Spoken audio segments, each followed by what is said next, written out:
Blue Castle Venture provides clients in Canada and several other countries globally the opportunity to access global markets with an actively managed strategy that takes advantage of the latest asset trends. And with me is David Rojas, the CEO. I have Blue Castle Ventures, and let's just talk about, it's been, what, 6 months or something, or maybe more since we talked. What's the latest with Blue Castle? It was less time, but yeah. It was? Okay. Yeah, no, it was, we've been growing, fortunately. Actually, we have launched new products. So in the beginning, we were handling different products that will emulate banking products in 3 major areas. So one is capitalization, when a person needs to kind of grow their capital. Secondly, to maintain their capital. And third, pension, that is kind of a start a product. And now we launched a couple of products, one's towards people who want to save for their children to go to the university.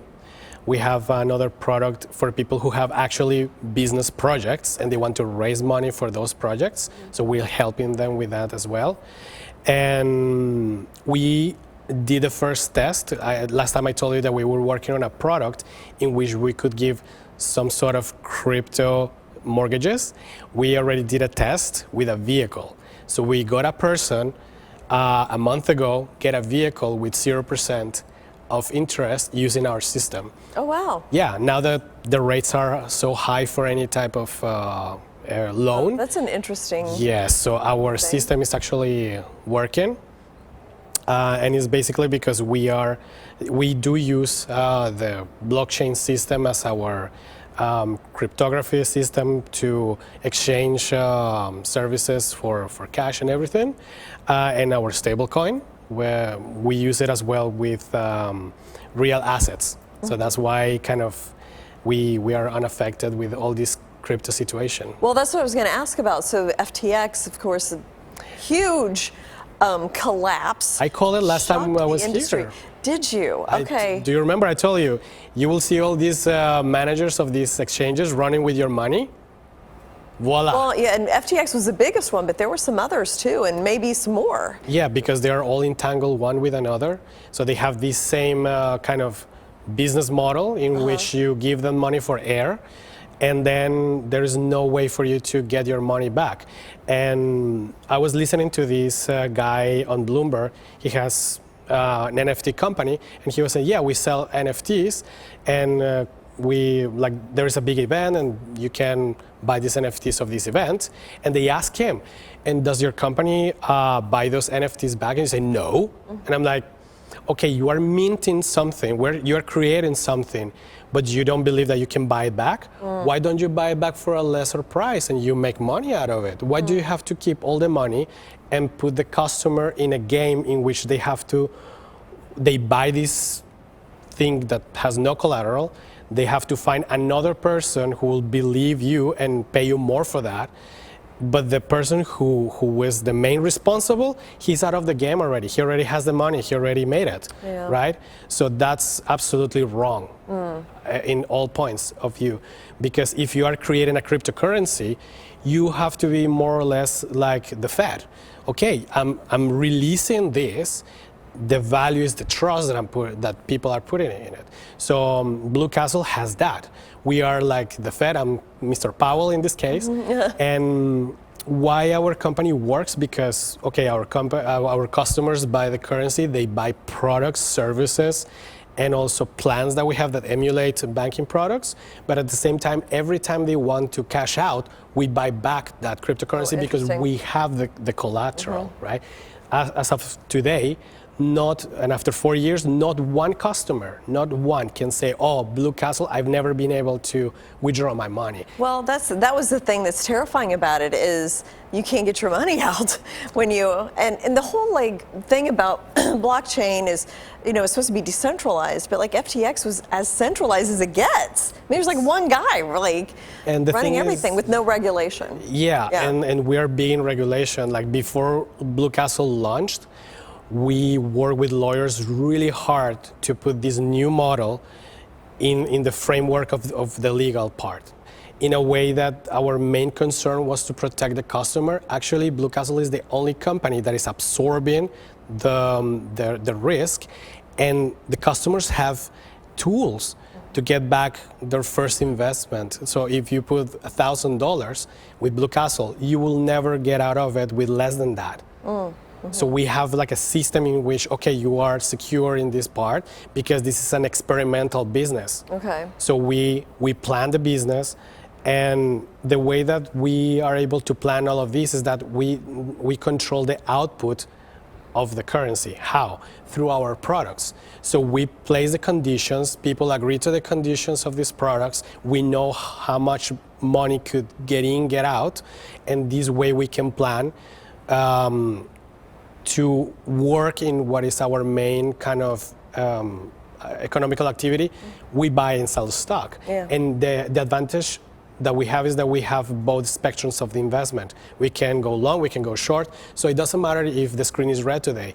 We know how to go short. We get advantages of all of this. So that's how we bring the liquidity. So there is an actual work behind. There is not just, oh, I'm buying this or buying that, and you will see what to do with that, and I'm not responsible for anything. Yeah. No, in our case, there is a contract, there is everything very clear, then the client knows exactly, and we complement that with education.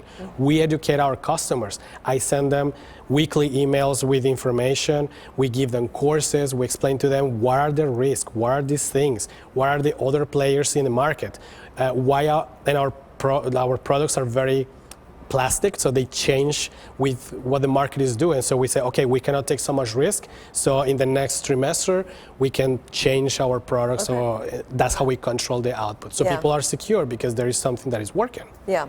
So we talked about regulation a little bit. I mean, what does need to happen in the crypto industry for people to feel comfortable and for us to avoid FTX situations? I think the regulators have to look at companies like us, that we are creating new ways of being legal and doing crypto business, because we're creating new models, right? So myself, I'm open to work with the American government if they want, to the Canadian government, and see, look what we're doing, it's working, it's safe. This is like maybe a new way for you guys to see how the crypto world will work, because I think that what happened right now is the same thing that happened with the dot-coms in 2000, that they were all failed, but the companies that saw the errors of other companies and just did their own thing like we do, we are the ones that progress. Because if you see our growth is steady. It's not as sexy as, oh, you're going to get rich overnight. No, it's going to be steady, because getting rich overnight is not for everybody. It's not going to happen for everybody. Well, We're 8 billion. It doesn't hardly ever really happen. No, maybe the 2 or 3 people who did it first, and that's it. Yeah. But not for the rest of millions of people who are out there. So regulation is very important. And this way you can be compatible with the law. That's why Blue Castle works with no issues. Right. We are within the law. Yeah. Anyway. Well, and it's needed, I think, for the industry in order for everybody to feel comfortable and things to be more transparent. Now, what's in the future then, would you say, for Blue Castle? So I have always been a big follower of what Sir Richard Branson does. He sees something and he just wants to make it better. Blue Castle has kind of the same view. So we see what happens with the financial industry. There are a lot of advantages and disadvantages for customers and for institutions. So what we have done with these crypto solutions is to take the best of the financial system and incorporate new things in which the customer is not at risk so much, and also that the customer knows what they're doing, because that way they can use better the products. People are just overspending with credit cards. From my point of view, a credit card is just an emergency tool, not an overspending tool. So simple things like that, how to grow your wealth.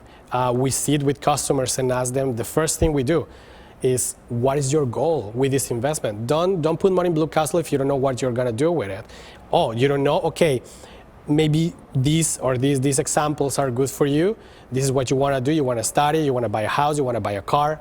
What are those goals? You want a vacation? Now, we struck a deal with a well-known hotel chain.